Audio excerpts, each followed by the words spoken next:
Guys, Indian women IPL ने शुरू होने से पहले ही बीसीसीआई को मालामाल कर दिया है और पाकिस्तान की पीएसएल की पुंगी बजा दी है। कैसे, चलिए मैं आपको बताता हूँ। दरअसल हाल ही में विमेन आईपीएल को टीवी में दिखाने के लिए मीडिया राइट को लेकर बोली लगाई गई थी और हैरानी की बात यह है कि बोली में वुमेन आईपीएल को मीडिया राइट को कंपनी ने 251 करोड़ रुपयों में खरीद लिया है, जो कि पाकिस्तान के पीएसएल से 3 गुना ज्यादा है।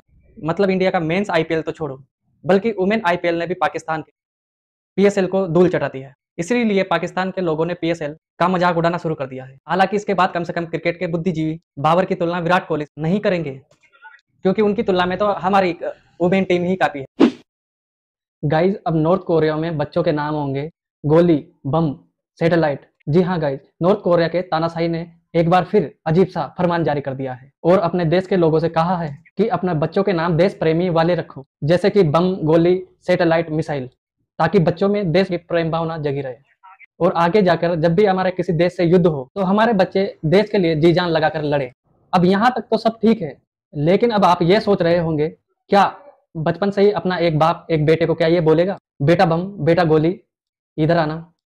तो एक्चुअली में ऐसा नहीं है, क्योंकि बम, सैटेलाइट, मिसाइल को नॉर्थ कोरिया की भाषा में कुछ और कहते हैं, लेकिन मतलब बिल्कुल यही है। तो क्या गाइस, इस तरह का फरमान हमारे देश में लागू हो जाए तो क्या आप भी सच में इसे फॉलो करेंगे?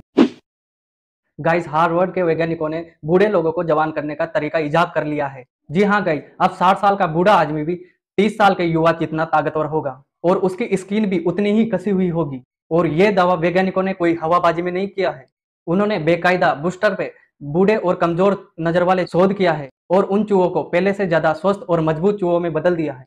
यहाँ तक कि उनकी उम्र के कारण कमजोर पड़ी नजर भी ठीक हो गई है। यही नहीं, वैज्ञानिकों ने तो यह भी दावा किया है, शोध के बाद ना उम्र पीछे लौटती है बल्कि उसे बढ़ाया भी जा सकता है। यानी कि समय से पहले किसी को बड़ा और बूढ़ा भी किया जा सकता है। यानी वो दिन दूर नहीं जो समय से पहले किसी इंसान को बूढ़ा और जवान किया जा सकता है। अगर गाइज ऐसा हुआ तो आप किस उम्र के जवान बनना चाहोगे? गाइज, आस्था और भक्ति पर उम्र कभी भी भारी नहीं पड़ती। इस बात का जीता जागता उदाहरण है मध्य प्रदेश खंगोर के संत सियाराम बाबा। उम्र है पूरी 100 साल, लेकिन वो आज भी इस उम्र में बिना चश्मा के रोजाना 21 घंटे रामायण पढ़ते हैं।